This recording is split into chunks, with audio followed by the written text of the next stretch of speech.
Welcome back to the channel, hockey fans. Today, let's take a look at one of the NHL's most feared hitters of all time. Ronald Scott Stevens, born April 1st, 1964, is a Canadian professional ice hockey coach and former player.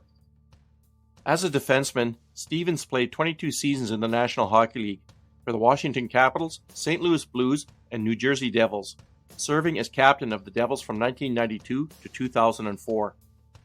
The Washington Capitals drafted Stevens 5th overall in the 1982 NHL entry draft. Stevens made the team at age 18 and never played a game in the minor leagues. He immediately impacted the team, scoring on his first NHL game's first shot. He scored 25 points in his debut season and made the All-Rookie team. In addition, he led all rookie defensemen in penalty minutes. He finished third in the voting for the Calder Memorial Trophy, awarded to the league's Rookie of the Year. He was also named the Capitals' Rookie of the Year. That year, he helped the team make the Stanley Cup playoffs for the first time in 1983, losing 3-1 to the New York Islanders. The following year, he would nearly double his point total from the previous year, finishing with 13 goals and 32 assists for 45 points. Only teammate Larry Murphy had more points among defensemen. His 201 penalty minutes would lead the team. He would ultimately lead the Capitals in the category 5 times during his tenure with the team, and eventually set the team record for most career penalty minutes by a defenseman. During his second season with the Caps, Stevens, alongside Rod Langway and Brian Engblom, would win their first playoff series, 3-0 over the Philadelphia Flyers, before once again losing to the eventual Cup champion New York Islanders in 5 games in the second round. The 1984-85 season would be a breakout year for Stevens. He set a team record for defensemen by scoring 16 power play goals and tied a team record for goals by a defenseman with 21. In the 1985 playoffs, the Capitals jumped out to a 2-0 series lead over the Stanley Cup champion Islanders before losing the next 3 games and the series. His performance was good enough to land him a spot in the All-Star game. Stevens would lead all Capitals defensemen in scoring for the first time, finishing the year with 21 goals and 44 assists, and earned the team's fan favorite award. During the 1987-88 season, Stevens set Capital records for most assists and most points by a defenseman in a game, with 5 assists against the Los Angeles Kings on December 6, 1987. Later that season, he would score at least 1 assist in 8 consecutive games, setting another team record for defensemen. He ended up finishing second behind Boston Bruins defenseman Ray Bourque in the voting for the James Norris Memorial Trophy. Over 8 seasons with the Capitals, Stevens finished with 98 goals and 429 points in 601 games. He also set team records, all since broken, for penalty minutes, 1,630, games played by a defenseman, 601, points by a defenseman, 429, goals by a defenseman, 98, assists by a defenseman, 331, playoff games played, 67, playoff points, 53, playoff assists, 44, and playoff goals by a defenseman, 9. After 8 seasons in Washington, Stevens signed with the Blues in a controversial deal that made him the highest paid defenseman at the time, more than star players Ray Bourque and Chris Chelios. After spending a season with the Blues, he was acquired by the Devils through arbitration, where he captained the Devils to 4 Stanley Cup Finals appearances in 9 years, winning 3 of them. In 2000, he won the Conn Smythe Trophy as the most valuable player for the 2000 Stanley Cup playoffs. Despite his team's success with the Devils, he never won the James Norris Memorial Trophy as the league's best defenseman. The closest he came to winning the trophy was in 1994, when he finished 4 votes behind Ray Bourque, the closest Norris Trophy voting in NHL history.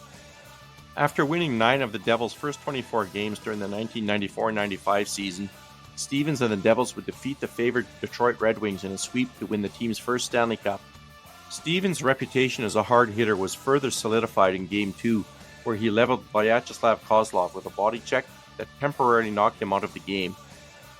It was later determined that Kozlov suffered a concussion. Stevens then turned to Wings forward and former Washington teammate Dino Ciccarelli, who was upset about the check, and said, "You're next." Stevens was also remembered as one of the hardest hitters in NHL history. Some have accused him of deliberately attempting to injure opponents. In contrast, others countered that his hits were legal for the area in which he played and only appeared malicious due to their ferocity. In any event, he was among the most feared defensemen of his day.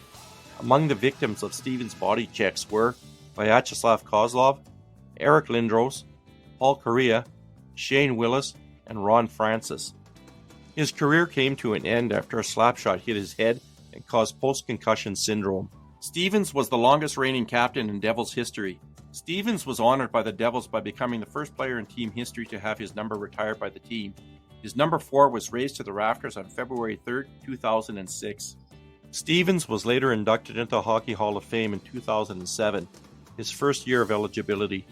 Stevens retired with the most games played by an NHL defenseman, 1,635 games, later passed by Chris Chelios and Zdeno Chara. Stevens was also the youngest player in league history to reach 1,500 games played, playing in his 1,500th game at age 37 years, 346 days. He did not have a negative plus-minus in any of his 22 NHL seasons, and had the most penalty minutes of any player enshrined in the Hall of Fame until Chris Chelios was inducted in 2013. In 2017, Stevens was named one of the 100 greatest NHL players in history. He was often credited with changing the momentum of a game, not with a goal, but with a hard check, earning him the nickname Captain Crunch. In 2001, Sporting News named him the 5th most fearsome player in NHL history, and the voters voted him the toughest player in the league. Stevens said of himself, "What kind of respect do I get?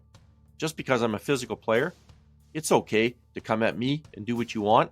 Hey, it's a hockey game. It's not figure skating. You know what? I can take a hit, and I can give a hit. I don't care who it is. No one gets a free ride out there. I don't get a free ride, and no one gets a free ride from me." On July 17, 2012, the Devils announced Stevens would return to the team as an assistant coach. After 2 seasons of failing to make the playoffs, Stevens stepped down as assistant coach in September 2014. On June 7, 2016, the Minnesota Wild hired Stevens as an assistant coach to head coach Bruce Boudreau. Less than a year later, on May 30, 2017, Stevens resigned to spend more time with his family. Stevens and his wife Donna have 3 children, Caitlin, Ryan, and Kara, who reside in Far Hills, New Jersey. He enjoys the outdoors and spends summers away from hockey at Lake Catchacoma. In his spare time, he enjoys duck hunting and is a fan of the Three Stooges. After the September 11, 2001 attacks, he started a program called Scott's Tots for the families of the victims. Stevens joined the NHL Network as a commentator in December 2017. What do you think? Was Scott Stevens a dirty player, or was he a hard-hitting player that took no prisoners? Please leave your opinion in the comments. Hey hockey fans, if you like this content, please body check that subscribe button. You can also follow my blog at https://tedtalkshockey.com, and remember to keep your stick on the ice. Thanks for watching.